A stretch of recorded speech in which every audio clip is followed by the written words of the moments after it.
Class 11 physics की series में आज हम लेकर आए हैं चैप्टर नंबर 2। चैप्टर 1 में मैंने आपको जितने उसके टॉपिक्स थे उन सब पर वीडियो बनाकर पढ़ाया हुआ है, वो कंप्लीट हो चुका है। उसमें यदि कोई और टॉपिक जो मिस हुआ हो और आपको लगता है कि आपको उसको पढ़ना है तो आप इस वीडियो के कमेंट बॉक्स में लिखें, मैं उस नए टॉपिक पर भी एक वीडियो ज़रूर डाल दूँगा। आज हम डिस्कस करेंगे चैप्टर नंबर 2। बहुत इम्पॉर्टेंट चैप्टर है क्योंकि इस चैप्टर से क्लास 11th में मोशन की शुरुआत होगी, क्योंकि क्लास 11th में मोशन की बहुत लंबी सीरीज़ है। इस चैप्टर से हम motion in a straight line से चालू करेंगे। सेकंड चैप्टर में प्रोजेक्टाइल मोशन होगी, इसके नेक्स्ट वाले में जो आपका चैप्टर 3 होगा। फिर उसके बाद हम देखेंगे, आगे जाएंगे तो रोटेशनल मोशन आएगा आपका। उसके आगे और चैप्टर है जिसमें आप सिंपल हार्मोनिक मोशन पढ़ेंगे, मतलब जितने टाइप की मोशन पॉसिबल है वो सारी मोशन आपको क्लास 11th में पढ़ लेनी है। इसीलिए उन सारी मोशंस के लिए motion in a straight line बहुत इंपॉर्टेंट चैप्टर है। जितना अच्छे से आप इसको समझेंगे, आगे आपको प्रोजेक्टाइल मोशन, रोटेशनल मोशन, फिर देन सिंपल हार्मोनिक मोशन बहुत अच्छे से समझ में आएगी। तो चलिए अब हम स्टार्ट करते हैं हमारा chapter number 1, chapter number 2, motion in a straight line.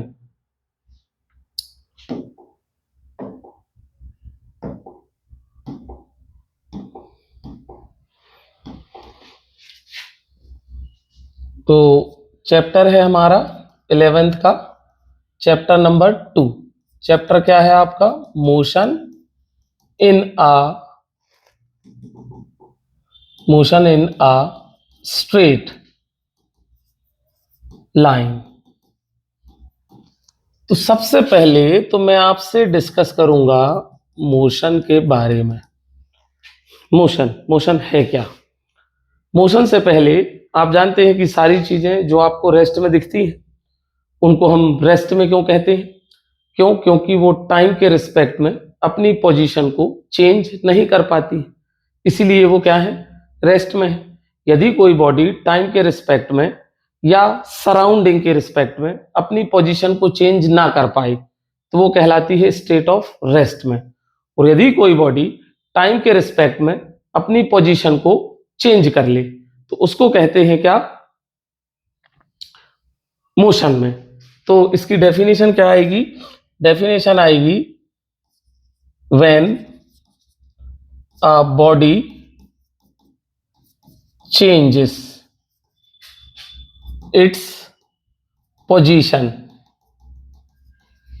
with time, then it is said to be in motion. It is said to be in motion. Simple definition है बिल्कुल। इसी के साथ अब मोशन में है बॉडी तो उसकी स्टेट ऑफ रेस्ट की भी डेफिनेशन होगी। स्टेट ऑफ रेस्ट में कब कहलाएगी बॉडी? ये कहलाएगी when a body does not change, when a body does not change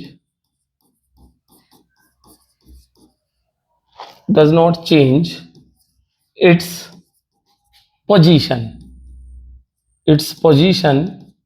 with time, then its motion, then it is motion, it is said to be at rest। मतलब body यदि time के respect में अपनी position को change करे तो motion में कहलाएगी, और यदि टाइम के रिस्पेक्ट में अपनी पोजीशन को चेंज ना करे तो कहाँ कहलाएगी? रेस्ट में कहलाएगी। मगर हमको पढ़ना है केवल क्या? Motion, state of rest. तो टाइम के रिस्पेक्ट में पोजीशन चेंज नहीं हुई, बट मोशन जहां टाइम के रिस्पेक्ट में पोजीशन चेंज हो वो मोशन कहलाई। आगे आएंगे आपके क्या इसी चैप्टर में very important types of motion. अब कम से कम आप ये जान जाएंगे कि मोशन बेसिकली कितने टाइप की होती है। वैसे तो काफी सारे टाइप हैं, स्ट्रेट लाइन मोशन है, प्रोजेक्टाइल मोशन है, सर्कुलर मोशन है, रोटेशनल मोशन है, सिंपल हार्मोनिक मोशन है, बट ये सारी मोशंस की कुछ कैटेगरीज हैं जिनके अंदर ये सारी मोशंस आती हैं। कैसे? ध्यान दें, motion is of 3 types, 3 type की है। पहली क्या है? पहली है आपकी वन डायमेंशनल मोशन। क्या है आपकी? One dimensional motion. इनको मैं डिफाइन भी करते जाता हूं। वन डायमेंशनल मोशन क्या है? When object changes its position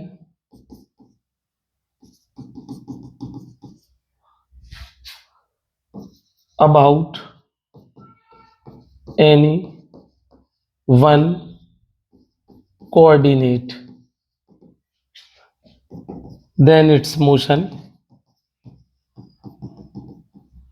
is said to be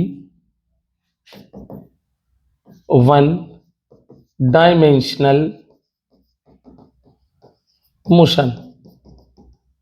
जब ऑब्जेक्ट अपनी पोजीशन केवल एक कोऑर्डिनेट के रिस्पेक्ट में, एक कोऑर्डिनेट के अबाउट चेंज करे। कोऑर्डिनेट क्या है? अब आप ये कार्टेशियन सिस्टम जानते होंगे, 10th में सारे लोगों ने ग्राफ पढ़े हैं। ग्राफ में आप क्या देखते हैं? एक एक्सिस, ये दूसरा एक्सिस, और एक ये थर्ड एक्सिस भी होता है। 10th तक तो नहीं था, बट आपको ये तो पता ही है कि इस वाले को हम एक्स एक्सिस लेंगे, इसको वाई लेंगे, और इसको क्या लेंगे? जेड एक्सिस लेंगे। ये आपका इधर वाला जेड एक्सिस कहलाएगा। ये मैंने प्लेन पे बनाया है, एक्चुअली में जेड एक्सिस यहां होता है, इधर बाहर की तरफ। तो ये 3 एक्सिस है।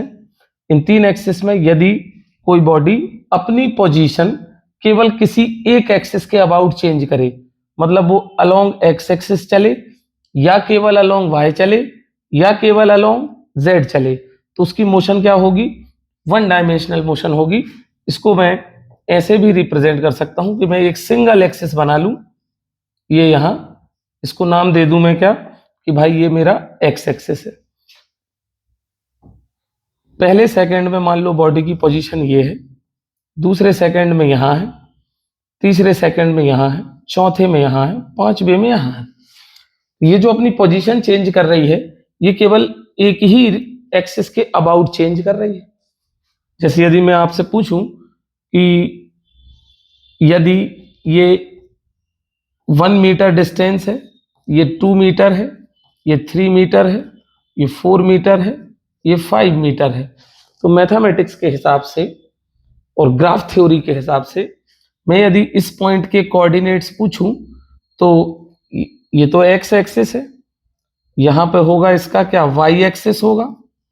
इसके कोऑर्डिनेट पूछूं तो क्या आएंगे? एक्स का कोऑर्डिनेट 1 है और वाई का 0।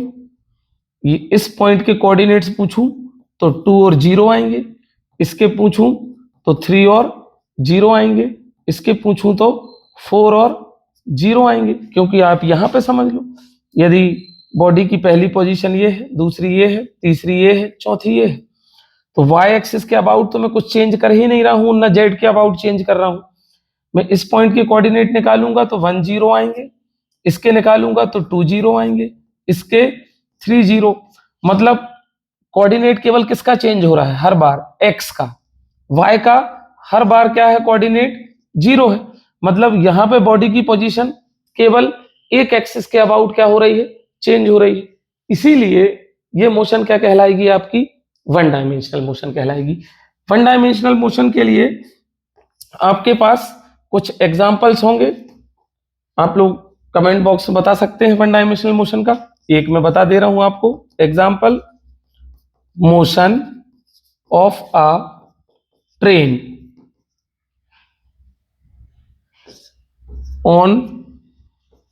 on a straight straight track या रेल्स, पटरियां जिनको कहते हैं, ये वन डायमेंशनल मोशन हुई। सेकंड जो टाइप होता है वो होता है आपका टू डायमेंशनल मोशन। इसमें क्या है, when object change its position about any two coordinates, कोई भी दो कोऑर्डिनेट्स के अबाउट चेंज करे, और when object moves in a plane, then its motion is said to be two dimensional motion। अभी यहां पे क्या हो रहा था, वन डायमेंशनल में एक एक्सिस के अबाउट पोजीशन चेंज हो रही थी, अब कोई भी दो एक्सिस के अबाउट पोजीशन चेंज होगी। कैसे, वो मैं नेक्स्ट स्लाइड में बताऊंगा। आप पॉज करके इतना नोट कर सकते हैं, पॉज कर लें, नोट कर लें। अब स्लाइड चेंज कर रहा हूं। क्या होगा, दो एक्सिस के अबाउट पोजीशन चेंज करानी है। मैंने ये फिर से बना लिया आपका क्या, दो एक्सिस। तीसरा भी बना सकता हूं मैं, मगर अब दो में एक्सप्लेन करना है तो आप पहले दो में समझ लें।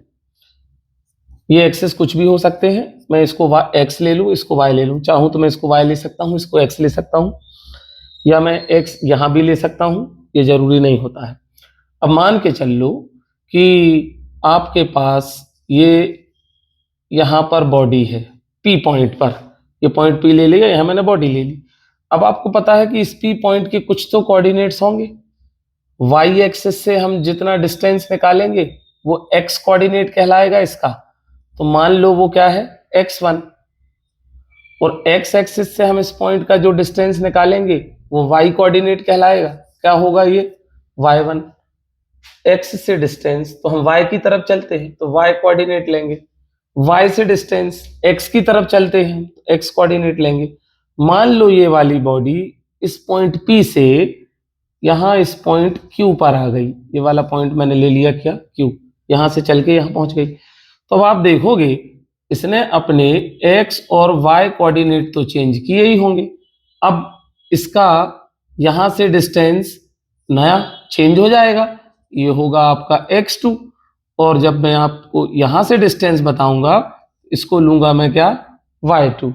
तो आप देख पा रहे होंगे कि जब बॉडी P से Q पर आई, P पर थी तो उसका x कोऑर्डिनेट x1 था, y कोऑर्डिनेट y1 था। फिर वो कहां आ गई, Q पर आ गई, तो उसका x कोऑर्डिनेट चेंज हो गया और y कोऑर्डिनेट भी चेंज हो गया।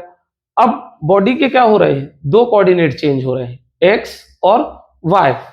इसका मतलब ये हुआ, दो कोऑर्डिनेट चेंज होने का मतलब क्या है, बॉडी की मोशन कहां पर है आपकी, प्लेन में है, और प्लेन की मोशन को क्या कहते हैं, टू डायमेंशनल मोशन कहते हैं, क्योंकि इसके दो डायमेंशन बदल रहे हैं, x का डायमेंशन भी चेंज हो रहा है और y का डायमेंशन भी चेंज हो रहा है। अब कौन सी ऐसी मोशन होती है जिसमें x का भी डायमेंशन चेंज हो, y का भी डायमेंशन चेंज हो। तो जब मैं एग्जांपल पर जाऊंगा, for example two dimensional motion के लिए, तो सबसे अच्छा एग्जांपल होगा क्या, motion of a body in a circular path, या आप सीधे सीधे क्या कह लो, और circular motion. Circular motion is a simplest example of motion in a plane या टू डायमेंशनल मोशन। कैसे, सर्कल पर मोशन कैसे टू डायमेंशनल मोशन होती है, अब आप इसको भी समझ लें, ठीक है, क्योंकि ये आगे के चैप्टर में तो काम में आएगी ही आपको। मान लो मैंने ये बना लिया एक सर्कल। सर्कल बनाने के बाद मैं क्या करूं कि इसको रिप्रेजेंट कर लूं किस पे, प्लेन पर। ये मैं इसको प्लेन पर रिप्रेजेंट कर लेता हूं, बिल्कुल सिंपल हो जाएगी कहानी, आपको बहुत अच्छे से समझ में आएगा। ये मैंने यहाँ पे इस सर्कल का क्या ले लिया, सेंटर ले लिया। ये मान के चल लो आप, ये एक्स एक्सेस है, ये वाई एक्सेस है, इस तरफ एक्स का नेगेटिव एक्सेस होगा, यहाँ वाई का नेगेटिव एक्सेस होगा। इधर प्लस, ऊपर प्लस, इधर एक्स का नेगेटिव, नीचे वाई का नेगेटिव एक्सेस। अब मान लो पार्टिकल, मेरे पास एक पार्टिकल है या एक बॉडी है, वो इस पॉइंट पर थी, पी पर। यदि इस पी के मैं कोऑर्डिनेट्स निकालूं अभी, तो ये पॉइंट पी अच्छे से आप देखें केवल एक ही एक्सिस पर है, एक्स एक्सिस पर। तो जब कोई पॉइंट केवल एक्स एक्सिस पर हो तो उसका वाई कोऑर्डिनेट 0 होता है। मतलब इसका कोऑर्डिनेट मैं लिखूंगा एक्स और वाई का कोऑर्डिनेट 0। अब मान लो ये यहां आ गया, पी से चल के क्यू पर आ गया। अब क्या होगा, अब मैं इसका पहले तो वाई से डिस्टेंस देखूंगा, तो वो कहलाएगा एक्स, तो ये x1 ले लो। फिर मैं x से डिस्टेंस देखूंगा, तो ये क्या कहलाएगा, y, तो y1 ले लो। देखो दोनों चेंज हुए। अब मान लो ये पार्टिकल यहां से चल के मान लो इस पे पॉइंट r पर आ गया। अब मैं फिर से क्या करूंगा, y का डिस्टेंस, y से डिस्टेंस लूंगा, तो ये नेगेटिव x की तरफ है, तो मैं यहां क्या लूंगा, माइनस में x3। और फिर यहां से डिस्टेंस लूंगा इस पार्टिकल का नेगेटिव एक्स एक्सिस से, तो ये y के तरफ है, मैं ऊपर से नीचे आ रहा हूं, तो ये y कोऑर्डिनेट पे चल रहा हूं मैं, या y एक्सिस पर चल रहा हूं। तो क्या हो जाएगा इसका कोऑर्डिनेट, y2, ये x2 ले लो इसको, -x2 और y2। तो आप देख रहे हैं कि ये पूरा पार्टिकल यदि ये सर्कुलर मोशन में रोटेट होगा, मान लो अगली बार ये इस पॉइंट पर आ गया, और अच्छे से समझ लो, एस पर। अब देखो ये नेगेटिव एक्स एक्सिस पर आ गया है। जब पॉइंट घूम के यहां पहुंचा तो इसका वाई कोऑर्डिनेट कितना हो गया, 0 हो गया। मतलब अब मैं यहां लूंगा x3 और वाई कोऑर्डिनेट क्या ले लूंगा, 0। तो जब पार्टिकल सर्कुलर मोशन परफॉर्म कर रहा है तो इसकी दोनों कोऑर्डिनेट चेंज हो रहे हैं, x भी चेंज हो रहा है और साथ में y भी चेंज हो रहा है। इसलिए यहां पर पार्टिकल की जो मोशन है वो क्या होगी, आपकी टू डायमेंशनल मोशन होगी, या इसी मोशन को कहते हैं मोशन इन अ प्लेन, क्योंकि ये x और y एक्सिस मिलके xy प्लेन बनाते हैं। क्या बनाते हैं, xy प्लेन। ये प्लेन yz भी हो सकता है, ये प्लेन xz भी हो सकता है, मगर रहेगा ये दो एक्सिस को मिला के एक प्लेन बन जाता है। अब डेली लाइफ में किस चीज की मोशन है, टू डायमेंशनल मोशन। तो हम कैसा चलते हैं, ह्यूमन बींग्स की जो मोशन है वो भी तो 2D में आती है, हम बिल्कुल प्लेन पर चलते हैं, और कभी इधर जाते हैं कभी इधर जाते हैं। मोशन ऑफ अ स्नेक, सांप की जो मोशन है वो भी आपकी क्या है, टू डायमेंशनल मोशन है, क्योंकि वो भी किस पे चलता है, आपका प्लेन में चलता है, स्ट्रेट लाइन में नहीं चलता है। जब वो चलता है तो अपने एक्स और वाई कोऑर्डिनेट दोनों उसके क्या होते हैं, ओरिजिन के रिस्पेक्ट में। ये पता है ना, ये यहां पर ये ओरिजिन होता है, ओ के रिस्पेक्ट में एक्स कोऑर्डिनेट और वाई कोऑर्डिनेट दोनों उसके क्या होते हैं, चेंज होते हैं। तो ये थी आपकी टू डायमेंशनल मोशन। फिर आते हैं हम किस पर, थ्री डायमेंशनल मोशन पर। Three dimensional motion. अब थ्री डायमेंशनल, भाई वन डायमेंशनल में आप समझ गए कि बॉडी एक एक्सिस के अबाउट अपनी पोजीशन चेंज कर रही है, केवल एक्स एक्सिस ले लो या केवल वाई एक्सिस ले लो या केवल जेड एक्सिस ले लो। टू डायमेंशनल में दो एक्सिस के अबाउट बॉडी अपनी पोजीशन को चेंज कर रही है, एक्स वाई या वाई जेड या जेड एक्स या नेगेटिव एक्स वाई, कोई भी दो एक्सिस के अबाउट पोजीशन चेंज करे तो 2D। अब थ्री में तो सीधा समझ में आ रहा है, यदि बॉडी अपनी पोजीशन को तीनों एक्सिस के रिस्पेक्ट में चेंज करे, मतलब जब वो चले तो उसका एक्स कोऑर्डिनेट, वाई कोऑर्डिनेट और जेड कोऑर्डिनेट, तीनों कोऑर्डिनेट एक साथ क्या हो, चेंज हो। उस सिचुएशन में उस बॉडी की मोशन को हम क्या कहेंगे, थ्री डायमेंशनल मोशन कहेंगे। तो इसकी डेफिनेशन क्या होगी? When a body changes its position with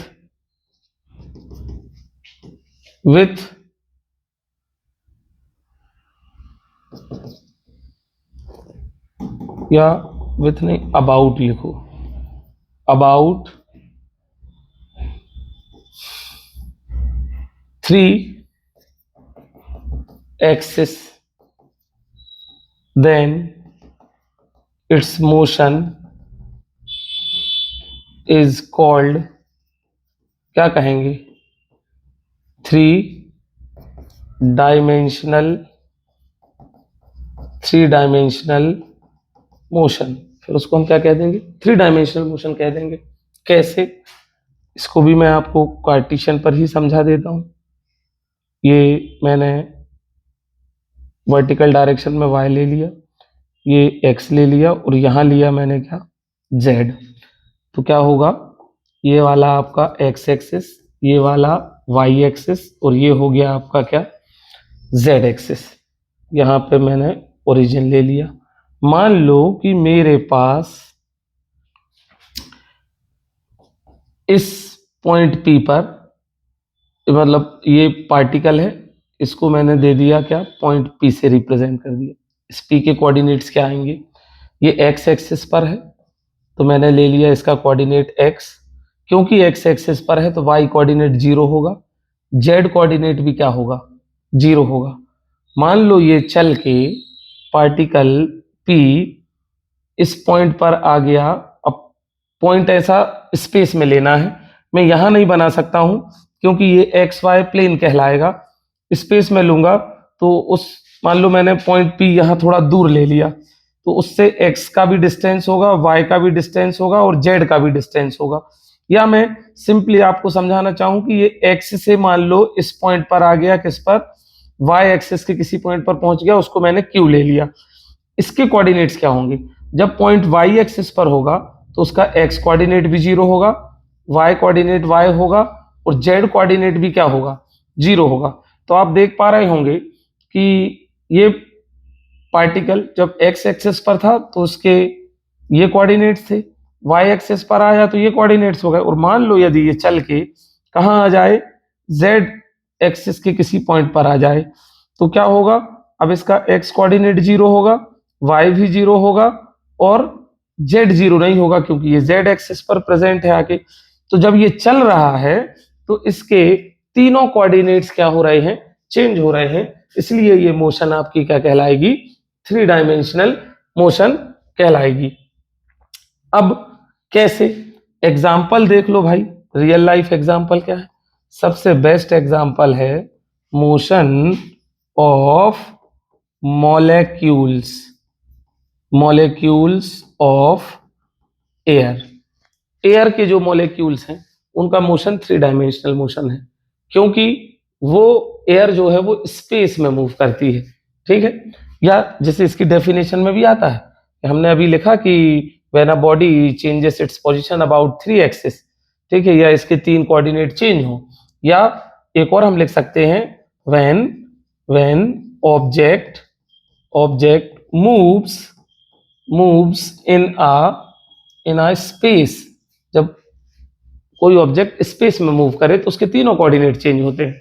जैसे कि मैंने इसमें बताया कि motion of molecules of air, ये जो स्पेस है इस कमरे का, इसमें एयर के मॉलिक्यूल्स क्या हो रहे हैं? मूव कर रहे हैं। उनकी मोशन 3 डायमेंशनल मोशन होगी।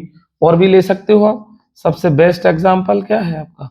Motion of birds. बर्ड्स का मोशन क्या है? 3 डायमेंशनल। और ले लिया मैंने मोशन ऑफ काइट। पतंग तो सभी उड़ाते हैं, काइट का मोशन भी क्या होता है? 3 डायमेंशनल मोशन होता है। उसको धागे से जरूर बांधे रहते हैं, मगर वो क्या होती है? स्पेस में मूव करती है, कभी लेफ्ट, कभी राइट, अप डाउन, आपकी तरफ आ सकती है, पीछे जा सकती है, मतलब वो स्पेस में मूव कर रही है। तो काइट की मोशन क्या होगी? 3 डायमेंशनल मोशन होगी। अब हमारा जो चैप्टर है, हमारा चैप्टर क्या है? Motion in a straight line. Motion in a straight line मतलब स्ट्रेट लाइन में मोशन, सीधी रेखा में motion. Motion in straight line को रेक्टिलिनियर मोशन भी कहते हैं, लीनियर मोशन। या फिर ये हमारी इन तीन टाइप्स में से किस कैटेगरी में आएगा? तो स्ट्रेट लाइन में चलना मतलब किसी एक एक्सिस के अबाउट चलना। तो हम जो है मोशन इन स्ट्रेट लाइन को किसके अंदर पढ़ेंगे? वन डायमेंशनल मोशन के अंदर। तो अभी हमारा जो ये चैप्टर है मोशन इन स्ट्रेट लाइन, ये किस में आएगा? आपका वन डायमेंशनल में आएगा। फिर नेक्स्ट जो चैप्टर आएगा जिसमें प्रोजेक्टाइल मोशन होगी, सर्कुलर मोशन होगी, वो आएंगे आपके किसमें? टू डायमेंशनल में। इसके अलावा जो सिंपल हार्मोनिक मोशन है, जो रोटेशनल मोशन है, वो भी 2D में ही आती है। थ्री डायमेंशनल मोशन में आपको 11th में एक चैप्टर है, आगे सेकंड बुक में मिलेगा आपको एनसीईआरटी की, काइनेटिक थ्योरी ऑफ गैसेस। क्योंकि जैसे मैंने अभी आपको बताया कि गैस के मॉलिक्यूल का मोशन क्या है? थ्री डायमेंशनल मोशन है। तो लगभग थोड़ी सी थ्री डायमेंशनल मोशन हम काइनेटिक थ्योरी ऑफ गैसेस वाले चैप्टर में पढ़ लेंगे। मतलब इन शॉर्ट मैं आपसे ये बताना चाहता हूं कि जितने टाइप की मोशंस हैं वो सारी पढ़नी है 11th में। उसमें one dimensional, two dimensional, three dimensional. मैंने अभी आपको 1, 2 और 3 डायमेंशनल तो बता दी कि एक एक्सिस के अबाउट पोजीशन चेंज हो तो वन डायमेंशनल, दो एक्सिस के अबाउट चेंज हो मतलब एक्स वाई या वाई जेड या जेड एक्स तो 2D, और तीनों एक्सिस के अबाउट बॉडी अपनी पोजीशन चेंज करे तो क्या है? आपकी थ्री डायमेंशनल मोशन। अब मोशन इन स्ट्रेट लाइन को अब हम पढ़ना चालू करते हैं किसमें? वन डायमेंशनल मोशन के अंदर। तो ये भी चाहें तो आप क्या करें? पॉज करके इसको नोट कर लें, ठीक है? क्योंकि इसके बाद अब मैं मोशन इन स्ट्रेट लाइन को स्टार्ट करने वाला हूं, जो कि आएगा आपका किसमें? वन डायमेंशनल मोशन के अंदर, ठीक। तो सिंपल है, डेफिनेशन भी हम इसकी लिख लेते हैं। Motion in a straight line, straight line, बिल्कुल बेसिक डेफिनेशन क्या होगी? When object moves in a straight line, then its motion is called straight line motion, straight line motion। और क्या कहते हैं? मैंने अभी बताया था रेक्टिलिनियर मोशन, ये भी कह सकते हो आप, ठीक है। जब हम ये पढ़ेंगे तो क्योंकि मोशन में बॉडी आई तो वो कुछ डिस्टेंस ट्रेवल करेगी या कुछ अपनी इनिशियल पोजीशन से डिस्प्लेस होगी। तो एक बहुत इंपॉर्टेंट टॉपिक है डिस्टेंस और डिस्प्लेसमेंट। बहुत सारे बच्चों को इसमें बहुत कंफ्यूजन रहता है, मैं आपका वो कंफ्यूजन भी दूर करूंगा। डिस्टेंस और डिस्प्लेसमेंट में जितने भी बेसिक डिफरेंसेस होते हैं, एडवांस डिफरेंसेस होते हैं, वो ऐसे बताऊंगा आपको कि आपको एक बार में बिल्कुल क्लियर समझ आ जाएगा। कैसे? ध्यान दें आप। तो नेक्स्ट टॉपिक जो अभी हमको इसमें पढ़ना है वो है आपका डिस्टेंस एंड डिस्प्लेसमेंट। ये दो टॉपिक है। तो मैं इसके पार्टीशन कर देता हूं। पार्टीशन करने से आपको डिफरेंसेस बहुत अच्छे से समझ में आ जाएंगे। यहां क्या करता हूं मैं? इस तरफ लेता हूं डिस्टेंस और यहां ले लेता हूं मैं डिस्प्लेसमेंट। ये देखना है कि आपको क्लियर दिख रहा है या नहीं दिख रहा है। ठीक है, बिल्कुल क्लियर आ रहा है। हाँ तो भाई डिस्टेंस क्या है? सबसे पहले हम डिस्टेंस पर डिस्कस करेंगे। तो डिस्टेंस होता है द लॉन्गेस्ट और actual path covered by an object। The longest और एक्चुअल पाथ, कोई भी बॉडी जो सबसे लंबे से लंबा और एक्चुअल पाथ कवर करती है उसको डिस्टेंस कहते हैं। ये क्या होता है? उससे उल्टा द शॉर्टेस्ट पाथ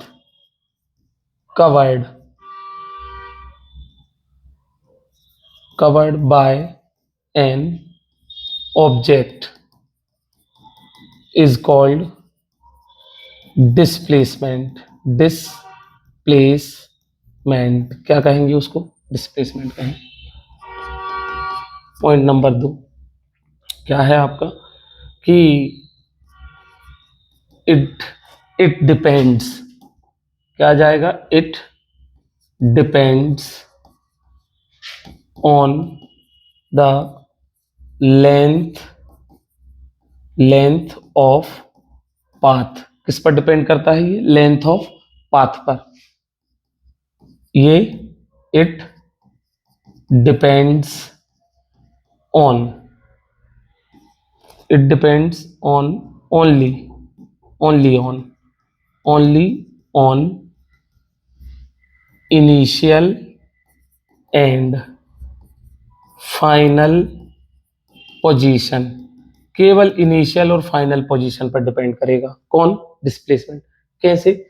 इस वाले और ऊपर वाले को एक एग्जांपल से आप समझ लें। मान के चल लो मैं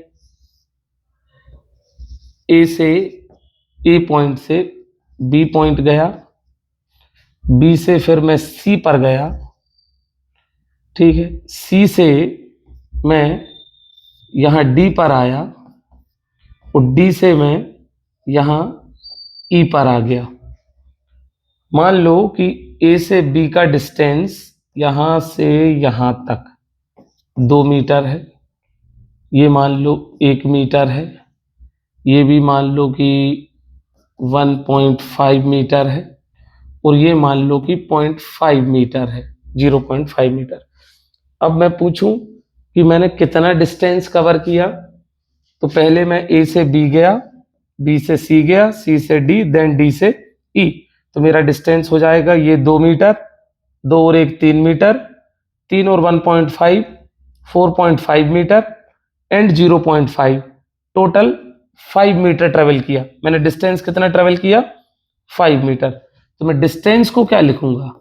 डिस्टेंस को मैं सबको ऐड कर दूंगा, A B plus B C plus C D plus D E, सारा मैंने ऐड किया तो मैंने डिस्टेंस कितना चला?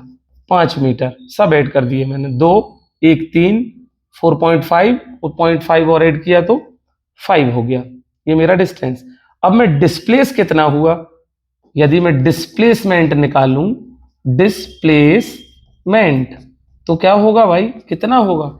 मैं अपनी ओरिजिनल पोजीशन से केवल इतना डिस्प्लेस हुआ हूं, बस। डिस्प्लेसमेंट मेरा क्या होगा? ए ई होगा। मैं यहां था, यहां से अब यहां हूं, यहां से मैं यहां कैसे पहुंचा? डिस्प्लेसमेंट उस पर डिपेंड नहीं करता है, ये तो डिपेंड करता है, it depends only on initial and final position. Initially मैं यहां था, फाइनली मैं यहां हूं, कैसे पहुंचा कोई मतलब नहीं मेरे को, तो ये मैं जैसे ही फाइंड करूंगा ये मेरा डिस्प्लेसमेंट होगा। मगर डिस्टेंस के लिए it depends on the length of path. मैंने पूरी लेंथ को ऐड किया है, यहां से इतना मैंने ये 2 मीटर ले लिया था, मैं इसको चाहूं तो 1.75 ले सकता हूं, इसको 0.25 ले लूं, ये दोनों मिलके 2 मीटर होंगे। मतलब मेरा डिस्प्लेसमेंट कितना होगा? 1.75। लेंथ ऑफ पाथ पे डिपेंड नहीं कर रहा हूं, केवल इनिशियल और फाइनल पोजीशन को देखता हूं। जैसे कि एक और एग्जांपल समझो, मैं यहां था ए पर, ए से गया बी, बी से गया सी, सी से गया डी और डी से मैं फिर ए पर आ गया। मान लो ये 2 मीटर की लेंथ है, ये स्क्वायर बना लिया मैंने, एक स्क्वायर पाथ। तो मैं 2 चला तो डिस्टेंस कितना हो गया मेरा? ए से ए तक आने में 2 4 6 8, डिस्टेंस तो मैंने कितना चल लिया? यहां डिस्टेंस चल लिया मैंने 8, मगर मैं डिस्प्लेस कितना हुआ? 0, क्योंकि मैं ए से चला था, मेरी इनिशियल पोजीशन ए थी और मैं चलते चलते फिर से कहां आ गया? ए पर ही आ गया। मतलब मेरा डिस्प्लेसमेंट कितना होगा? डिस्प्लेसमेंट वो मेरा 0 होगा, क्योंकि इनिशियल पोजीशन भी मेरी वही है और फाइनल भी मेरी वही है। तो डिस्प्लेसमेंट केवल इनिशियल फाइनल पोजीशन पर डिपेंड करता है और डिस्टेंस पूरे पाथ की लेंथ पर डिपेंड करता है। होपफुली आपको ये समझ में आया होगा अच्छे से। अब मैं इसको रफ कर रहा हूं क्योंकि आगे के डिफरेंसेस लिखने। थर्ड नंबर ये है कि it can't be zero. Distance zero नहीं हो सकता, ये हो सकता है। इट कैन बी जीरो, ये जीरो हो जाएगा। कैसे हो जाएगा? मान लो मैं ए से बी गया, बी से ए आ गया वापस। मान लो ये 2 मीटर था, मैं ए से बी गया और बी से मैं ए पे आ गया, तो मैं डिस्टेंस कितना चला? 2 मीटर ये और 2 मीटर लौट के, 4 मीटर चल लिया मैंने। ठीक है, डिस्टेंस कितना चल लिया? 4 मीटर चल लिया। और मैं डिस्प्लेस कितना हुआ? जीरो। तो वहीं पर लौट आने से कभी भी डिस्टेंस जीरो नहीं होता, वो ऐड हो जाएगा। डिस्प्लेसमेंट क्या हो जाएगा? जीरो हो जाएगा। Fourth number, it is always positive. ये हमेशा पॉजिटिव रहेगा। ये it can be both positive and negative, ये दोनों हो जाएगा। 5वां number, it is a scalar quantity. क्या होगी? स्केलर क्वांटिटी होगी। ये क्या होगी? It is a vector quantity. Vector quantity, scalar vector आपको नेक्स्ट चैप्टर में आएगा। स्केलर मतलब जिनमें केवल मैग्नीट्यूड हो, डायरेक्शन से उनकी वैल्यू पे कोई चेंज ना आए। वेक्टर मतलब जिसमें मैग्नीट्यूड भी हो और डायरेक्शन भी हो, डायरेक्शन चेंज होने से मैग्नीट्यूड चेंज हो जाए। इसलिए तो डिस्प्लेसमेंट नेगेटिव भी हो पा रहा है। मान लो मैंने ये पेन इस पोजीशन से ऊपर उठाया और फिर मैंने ये पोजीशन चेंज कर दी, अब मैं गिराऊंगा तो ये नीचे चला जाएगा सरफेस पर। ये इसी पोजीशन पे लौट के आता तो डिस्प्लेसमेंट जीरो हो जाता, मगर क्योंकि मैंने हाथ हटा दिया है, ये मेरी इस पोजीशन से नीचे चला गया, मतलब ये नेगेटिव साइड चला गया है, तो ये नेगेटिव डिस्प्लेसमेंट हो गया। यहीं आके गिर जाता तो जीरो होता डिस्प्लेसमेंट, मगर नीचे चला गया मतलब कैसा है? नेगेटिव भी हो सकता है ये। फिर नंबर 6, एक ये बहुत इंपॉर्टेंट रिलेशन है, distance upon displacement is greater than equal to 1। ये आपको ये बताता है, मैं इसको ऐसा भी लिख सकता हूं कि डिस्टेंस ग्रेटर इक्वल, इस डिस्प्लेसमेंट का यहां 1 में मल्टीप्लाई कर दो। डिस्प्लेसमेंट ये क्या बताता है आपको? कि डिस्टेंस हमेशा डिस्प्लेसमेंट से या तो बराबर रहेगा या बड़ा ही रहेगा। बराबर कब होता है? पहले तो ये देखो, यदि मैं ए से चला बी पे गया और वहीं रुक गया बी पे, तो अब मैं जितना डिस्टेंस चला हूं उतना ही मेरा डिस्प्लेसमेंट हुआ है।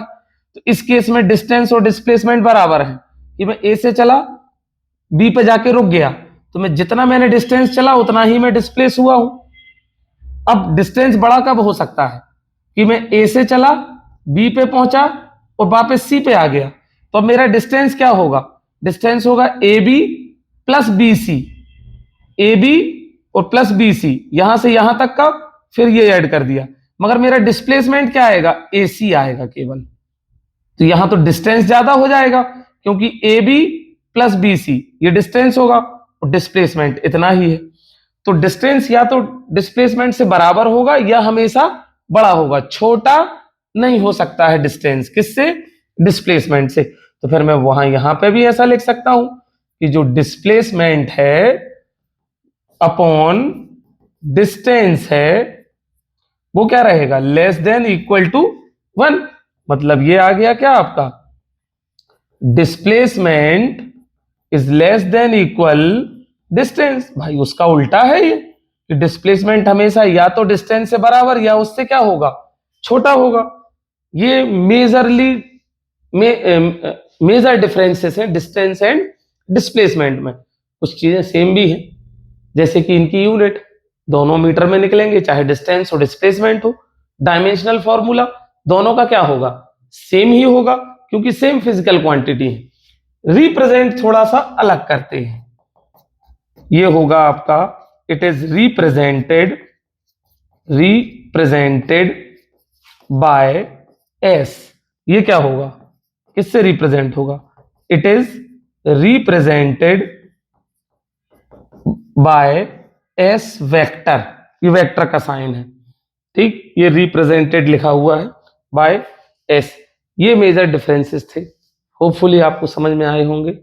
बहुत इंपॉर्टेंट है, कभी कभी स्कूल के एग्जाम्स में डिस्टेंस और डिस्प्लेसमेंट में डिफरेंस ही पूछ लेता है, ठीक है। तो आज के लिए इस वीडियो में इतना ही, ज़्यादा मैं लंबा नहीं करना चाहता वीडियो। इसके बाद मैं आपको नेक्स्ट वीडियो में स्पीड एंड वेलोसिटी के बारे में समझाऊंगा, मोशन इन स्ट्रेट लाइन में। आज के वीडियो में इतना ही, अगले वीडियो में मिलते हैं स्पीड और वेलोसिटी के साथ। आप इसको भी पॉज करके लिख सकते हैं।